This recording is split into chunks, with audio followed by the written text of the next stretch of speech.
नमस्कार दोस्तों, मैं हूं शिवम पांडे और आपका स्वागत करता हूं आपके अपने चैनल ट्रिक पॉइंट में। दोस्तों, आज हम लोग बात करने वाले हैं मध्य प्रदेश की भौतिक संरचना के बारे में। यानी आपके सामने जो मैप दिख रहा है, इनको आज हम लोग ट्रिक के माध्यम से याद करेंगे कि जो मध्य भारत का पठार है या फिर मालवा का पठार है, बुंदेलखंड का पठार है, रीवा पन्ना का पठार है, ये सब चीज़ें कहाँ पर स्थित हैं। ठीक है, तो आप इस वीडियो में मेरे साथ बने रहिएगा, जिससे कि आपको ये सब आसानी से ट्रिक के माध्यम से याद हो सकें। और वीडियो अच्छा लगे तो वीडियो को लाइक करिएगा। और मैं आपको बता दूं कि इससे पहले भी मैंने मध्य प्रदेश संबंधित बहुत सारे वीडियो अपलोड कर दिए हैं, तो अगर आप उन वीडियो को देखना चाहते हैं तो उनकी लिंक मैंने आपको डिस्क्रिप्शन में दे दी है, तो वहाँ से आप देख लीजिएगा। ठीक है, तो देरी ना करते हुए चलिए शुरू करते हैं। सबसे पहले मैं आपको बता दूं कि मध्य प्रदेश राज्य में वर्ष 2000 तक कुल 9 भौतिक प्रदेश थे, किंतु वर्तमान में 7 भौतिक प्रदेश हैं।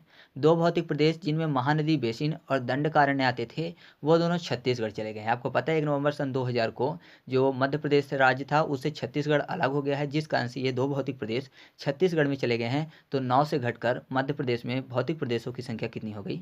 7 हो गई। वो 7 भौतिक प्रदेश कौन कौन से हैं? तो वह है मध्य भारत का पठार, बुंदेलखंड का पठार, मालवा का पठार, रीवा पन्ना का पठार, नर्मदा सोन घाटी, सतपुड़ा मैकल श्रेणी और बघेलखंड का पठार। ये 7 भौतिक प्रदेश हैं। तो इन्हीं को आज हम लोग मैप के माध्यम से आसानी से देखेंगे कि कौन सा भौतिक प्रदेश कहाँ पर स्थित है। तो जैसे कि आप मैप में देख रहे हैं कि जो ऊपर वाला भाग है वह उत्तर है। ठीक है, नीचे वाला भाग कौन सा है? वह दक्षिण दिशा है। और जो बघेलखंड साइड वाला भाग है वह कौन सा है? तो पूर्वी दिशा है। और मालवा के पठार वाला साइड जो है वह कौन सा है? पश्चिमी दिशा है। मैंने आपको मैप वाले में याद भी करवाया था, उसमें मैंने आपको ये भी बताया था कि मध्य प्रदेश का पूर्वी, पश्चिमी, उत्तरी, दक्षिणी जिला कौन सा है, उसको ट्रिक से याद करवाया था। और कौन से राज्य स्थित है मध्य प्रदेश के पूर्व, पश्चिम, उत्तर, दक्षिण में, ये भी मैंने आपको ट्रिक के माध्यम से याद करवाया था। तो यहाँ पर मैं आपको वो चीज़ें नहीं बताऊँगा, बस इन्हीं को हम लोग याद करने वाले हैं।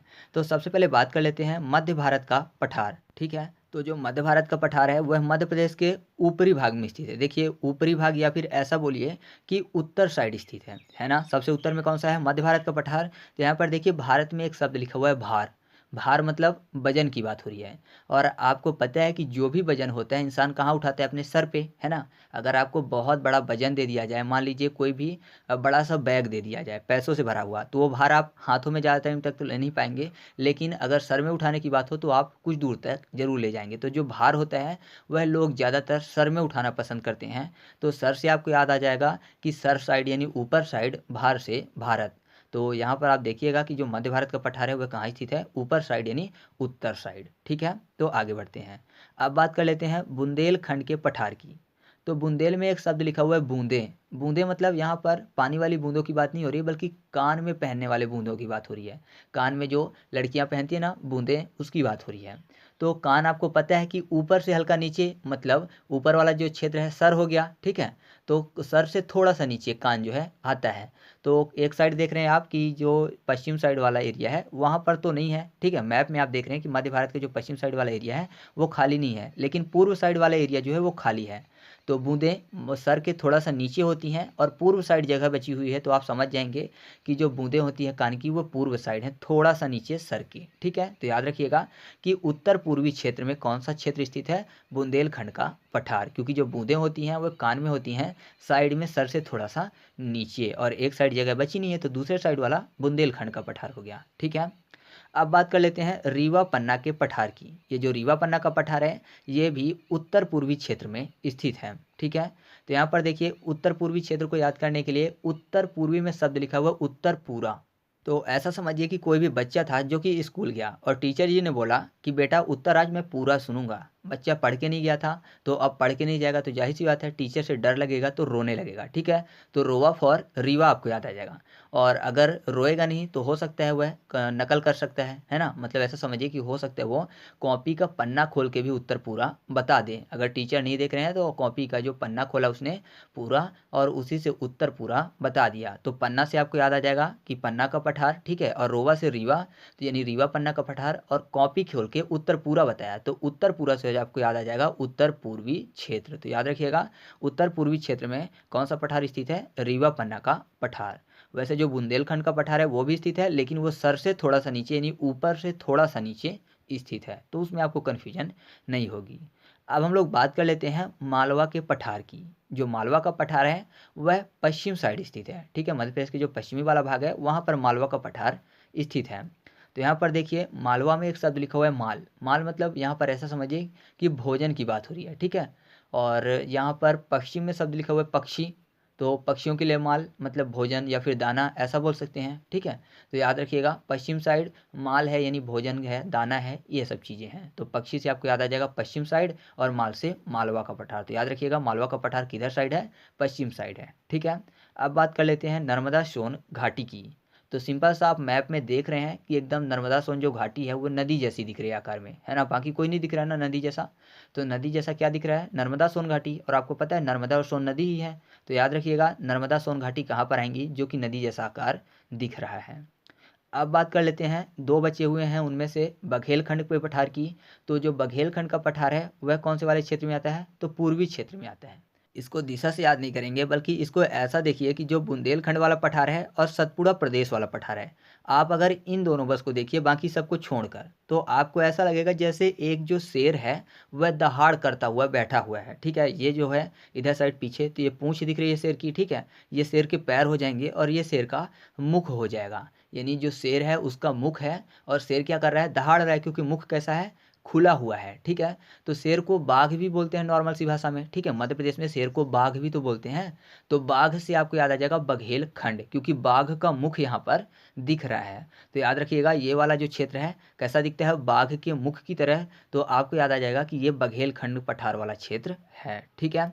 अब लास्ट बचता है सतपुड़ा प्रदेश, ठीक है। तो यहाँ पर देखिए सतपुड़ा में शब्द लिखा हुआ है सातपुरा, और यह स्थित है मध्य प्रदेश के दक्षिणी साइड। तो दक्षिणी में शब्द लिखा हुआ है छीनना, ठीक है, छीनना, दक्षिण छीन। तो आपको पता है जो छीनते हैं लोग, ठीक है, मतलब ऐसा समझिए कि कोई भी व्यक्ति कहीं पर जा रहा है रात में अकेला, तो बहुत सारे लोग जो हैं ग्रुप में आके उसकी चीज़ें छीन लेते हैं, उसके पैसे रुपए या फिर कोई भी चीज़ें छीन लेते हैं। तो अकेले नहीं छीनते, वो साथ में रहते हैं, है ना, दो या दो से अधिक साथ में आकर छीन लेते हैं। तो सात फॉर सतपुड़ा आपको याद आ जाएगा, और छीनने से दक्षिण। तो याद रखिएगा जो सतपुड़ा प्रदेश है, या फिर सतपुड़ा के साथ ऐसा बोल सकते हैं सतपुड़ा मैकल श्रेणी जो है वह किधर साइड स्थित है, दक्षिण साइड स्थित है, ठीक है ना। आसान है, तो यहाँ पर कोई भी दिक्कत आपको नहीं होगी। साथ ही साथ मैं आपको एक बार क्विक रिवीजन करवा देता हूँ, ठीक है। तो यहाँ पर देखिए जो मध्य भारत का पठार है वो ऊपर साइड है। तो भारत में भार शब्द लिखा हुआ है, भार मतलब वजन, ठीक है। और आपको पता है वजन ज़्यादातर लोग सर में उठाना पसंद करते हैं, सर किधर होता है, ऊपर साइड, ठीक है। तो ऐसे याद रखिएगा ऊपर से उत्तर और भार से भारत, यानी मध्य भारत का पठार। तो मध्य भारत का पठार ऊपर साइड है। फिर जो लड़कियां या फिर महिलाएं होती हैं बूंदे कान में पहनती हैं, ठीक है। तो कान सर से थोड़ा सा नीचे होता है ना। तो यहाँ पर देखिए पश्चिम साइड जगह बची नहीं है, पूरब साइड बस जगह बची है। तो कान की बूंदे सर से थोड़ा सा नीचे, पूरब साइड बस जगह है, तो बूंदे से बुंदेलखंड आपको याद आ जाएगा, ठीक है। फिर रीवा पन्ना का पठार जो है वह है उत्तर पूर्वी क्षेत्र में। तो उत्तर पूर्वी में शब्द लिखा हुआ है उत्तर पूरा, यानी उत्तर पूरा देखने के लिए या फिर देने के लिए ऐसा समझिए कि पढ़ना होगा, और बच्चे ने नहीं पढ़ा है तो डर के मारे या फिर रोएगा या फिर नकल करके उत्तर पूरा देगा। तो नकल करने के लिए कॉपी का पन्ना खोलना पड़ेगा। तो पन्ना से आपको याद आ जाएगा पन्ना का पठार, और रोने से रीवा पन्ना का पठार। तो याद रखिएगा उत्तर पूरा देने के लिए बंदा रो रहा था क्योंकि उसे बना नहीं, या फिर पन्ना खोल रहा था कॉपी का जिससे कि वो पूरा उत्तर दे पाए। तो जो उत्तर पूर्वी क्षेत्र है वहाँ पर क्या स्थित है, रीवा पन्ना का पठार। बघेलखंड का पठार, तो आपको यहाँ पर बाघ का सर दिख रहा होगा जो कि दहाड़ रहा है, तो बाघ यानी शेर। तो यहाँ पर बाघ से बघेलखंड का पठार आपको याद हो गया। सतपुड़ा में साथ पूरा दे रहे हैं, क्यों, छीनने में, अकेले तो छीन नहीं पाएंगे, तो साथ में आकर लोग छीन लेते हैं चीज़ें। तो सात पूरा फॉर सतपुड़ा मैकल, ठीक है। सतपुड़ा मैकल वाला जो क्षेत्र है उसकी बात हो रही है, और दक्षिण से दक्षिणी वाला क्षेत्र, ठीक है। फिर नर्मदा सोन घाटी, तो आपको यहाँ पर नदी जैसा आकार दिख रहा है, तो यहाँ पर नर्मदा सोन घाटी हो गया। फिर उसके बाद मालवा का पठार, तो मैंने आपको बताया कि पक्षी जो है, पक्षी का माल क्या है, तो पक्षी का माल भोजन है, ठीक है, उनको भोजन चाहिए या फिर दाने चाहिए। तो पक्षी फॉर पश्चिम हो गया, और माल से मालवा का पठार। तो ये चीज़ें याद रखिएगा। साथ ही साथ ये चीज़ें भी याद रखिएगा कि जो मालवा का पठार है वह मध्य प्रदेश का सबसे बड़ा पठार है। इसका कुल क्षेत्रफल राज्य के कुल क्षेत्रफल का 28.6% है। उसके बाद नर्मदा सोन घाटी है जो कि राज्य के कुल क्षेत्रफल का 26% है। फिर सतपुड़ा की बात करें तो सतपुड़ा प्रदेश जो है वह 11% है। बघेलखंड वाला पठार जो है वह 7% है। रीवा पन्ना का जो पठार है वह 10.37% है। बुंदेलखंड का जो पठार है वह 7.7% है। और मध्य भारत का जो पठार है वह 10.7% है राज्य के कुल क्षेत्रफल का, ठीक है। तो ये चीज़ें भी आप साथ में याद रखिएगा। तो अगर आपको वीडियो अच्छी लगे तो वीडियो को लाइक कर दीजिए, और साथ ही साथ कमेंट करके बताइए कि जो मध्य प्रदेश के पश्चिम साइड वाला एरिया है वहाँ पर कौन सा पठार स्थित है। और उत्तरी साइड वाले एरिया की भी बता दीजिएगा, दक्षिणी साइड वाले एरिया का बता दीजिएगा, और पूर्वी क्षेत्र वाले हिस्से का भी बता दीजिएगा, ठीक है। हो सके तो सबका बता दीजिएगा, बड़ा अच्छा लगेगा मुझे कि मैंने जो भी चीज़ें आपको याद करवाई वो आपको याद हो गई हैं। तो चलिए मिलते हैं अगले वीडियो में, तब तक के लिए जय हिंद।